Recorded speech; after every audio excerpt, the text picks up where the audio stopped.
Hello everyone, welcome to our channel. ಇವತ್ತಿನ recipe masala ಶೇಂಗಾ. ಇದನ್ನು ಬರೀ 5 ನಿಮಿಷದೊಳಗನ ಮಾಡ್ಕೋಬೋದು. ಇದಕ್ಕೆ ಜಾಸ್ತಿ ಎಣ್ಣೆನೂ ಬೇಕಾಗಂಗಿಲ್ಲ. ಕಡಿಮೆ ಎಣ್ಣೆ ಬಳಸಿ ಮಾಡೋದ್ರಿಂದ ಇದು ಹೆಲ್ದಿನೂ ಆಗೈತಿ. ಬರೀ ಹಾಗಾದ್ರೆ ಇದನ್ನು ಯಾವ ರೀತಿಯಾಗಿ ಮಾಡೋದಂತ ನೋಡೋಣ. ಮಸಾಲ ಶೇಂಗಾ ಮಾಡೋಕ್ಕೆ ಮೊದಲಿಗೆ 1 ಕಪ್ ಆಗುವಷ್ಟು ಶೇಂಗಾ ತೊಗೋರಿ. ಲೋ ಟು ಮೀಡಿಯಮ್ ಫ್ಲೇಮ್ನಾಗ ಶೇಂಗಾ ಹುರಿದು ತೊಗೋಬೇಕು. ಶೇಂಗಾ ಎಷ್ಟು ಚಲೋ ಹುರಿತೀವಿ ನೋಡ್ರಿ, ನಾವು ಮಾಡತ್ತಿರುವಂಥ ರೆಸಿಪಿ ಕೂಡ ಅಷ್ಟು ರುಚಿಯಾಗಿ ಬರ್ತೈತಿ. ಸ್ವಲ್ಪನೂ ಕೈ ಬಿಡ್ದಂಗೆ ಈ ರೀತಿ ಮಿಕ್ಸ್ ಮಾಡ್ತಾ ಇವನ್ನ ಹುರಿದು ತೊಗೋಬೇಕು. ಇದ್ರ ಮೇಲಿನ ಸಿಪ್ಪಿ ನೋಡಿದ್ರೆ ನಿಮಗೆ ಗೊತ್ತಾಗ್ತಿರ್ಬೋದು. ಈಗ ಶೇಂಗಾ ಕರೆಕ್ಟಾಗಿ ಹುರಿದಾವು. ಗ್ಯಾಸ್ ಆಫ್ ಮಾಡಿ ಇದನ್ನು ಕೆಳಗಿಳಿಸಿ ಒಂದು ಪ್ಲೇಟ್ ಒಳಗೆ ಆರಕ್ಕೆ ಬಿಡ್ರಿ.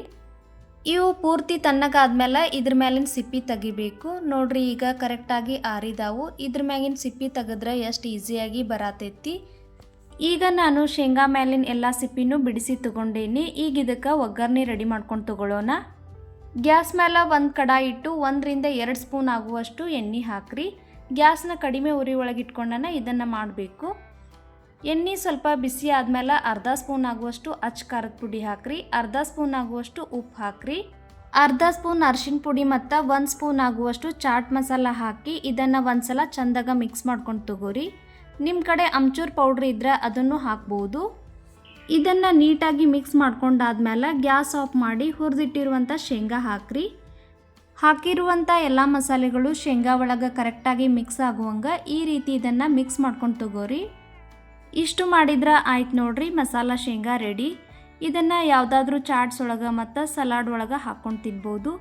ಎಷ್ಟು ಸಿಂಪಲ್ ಐತೆ ನೋಡ್ರಿ ಈ ರೆಸಿಪಿ. ನೀವು ಕೂಡ ಇದನ್ನು ಒಂದ್ಸಲ ಟ್ರೈ ಮಾಡಿ ಹೆಂಗೆ ಬಂತು ಅಂತ ಕಮೆಂಟ್ ಸೆಕ್ಷನ್ನಾಗ ತಿಳಿಸ್ರಿ. ಈ ರೆಸಿಪಿ ಇಷ್ಟ ಆಗಿತ್ತಂದ್ರೆ ವಿಡಿಯೋನ ಲೈಕ್ ಮಾಡಿರಿ. ಹಂಗೆ ನಮ್ಮ ಚಾನಲನ್ನು ಸಬ್ಸ್ಕ್ರೈಬ್ ಮಾಡಿರಿ. ನಿಮ್ಮ ಫ್ಯಾಮ್ಲಿ ಮತ್ತು ಫ್ರೆಂಡ್ಸ್ ಜೊತೆ ಈ ವಿಡಿಯೋನ ಶೇರ್ ಮಾಡಿರಿ.